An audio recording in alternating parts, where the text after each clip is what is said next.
Assalamu alaikum, aujourd'hui on va traiter d'un sujet qui j'ai l'impression est très délaissé, c'est-à-dire le fait que la femme prie à la mosquée ou chez elle, qu'est-ce qui est recommandé, qu'est-ce qui n'est pas recommandé. Sans parler de l'ostentation que cela peut impliquer, je vois beaucoup de TikTok de sœurs qui font des vlogs à la mosquée pour Jumu'ah.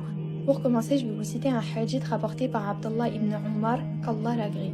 Le prophète sallallahu alayhi wa sallam a dit « N'interdisez pas à vos femmes de se rendre dans les mosquées, mais leurs maisons sont meilleures pour elles. » Donc le prophète sallallahu alayhi wa sallam nous dit qu'il est préférable pour vous de rester chez vous, mais qu'il ne vous est pas interdit d'aller à la mosquée. L'erreur, c'est que beaucoup trop de personnes ne prennent que le début du hadith, donc le fait qu'il ne soit pas interdit de prier à la mosquée, mais il est surtout préférable de prier chez vous.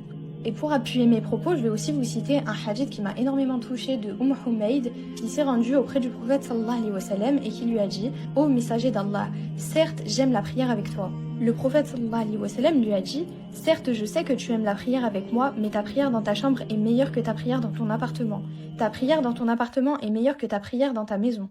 Ta prière dans ta maison est meilleure que ta prière dans la mosquée de ton quartier, et ta prière dans la mosquée de ton quartier est meilleure que ta prière dans ma mosquée. » Quel a été le comportement de Humayd face à ça? Alors elle a ordonné qu'on lui fasse un endroit de prière dans l'endroit le plus retiré et obscur de sa chambre, et elle y effectuait ses prières jusqu'à ce qu'elle rencontre Allah, c'est-à-dire qu'elle meure. Donc le prophète sallallahu alayhi wa sallam a dit que la prière de cette femme dans sa chambre était meilleure que de prier dans la mosquée du prophète sallallahu alayhi wa sallam. Sachant que une prière effectuée dans la mosquée du prophète équivaut à 1000 prières effectuées dans les autres mosquées, subhanallah.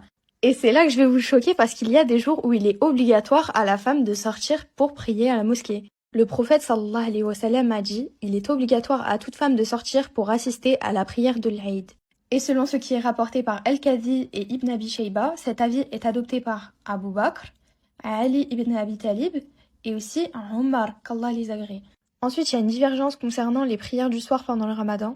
Je vous mets l'avis de Cheikh Al-Uthaymin juste ici. Certaines personnes se basent sur le fait que le prophète sallallahu alayhi wa sallam a réuni sa famille et a dirigé leurs prières nocturnes pendant le mois de Ramadan. Et aussi, il a été rapporté concernant Omar et Ali ibn Abi Talib, qu'Allah les agrée, comme quoi ils auraient ordonné à un homme de diriger les prières nocturnes pour les femmes à la mosquée. Le problème, c'est que c'est faible. Donc ça, Allahu a'lam. On résume, aucune divergence sur le fait qu'il est préférable de prier chez soi, hormis pour l'Aïd, et divergence sur le fait de prier la nuit pendant le mois de Ramadan. Et le savoir parfait appartient à Allah.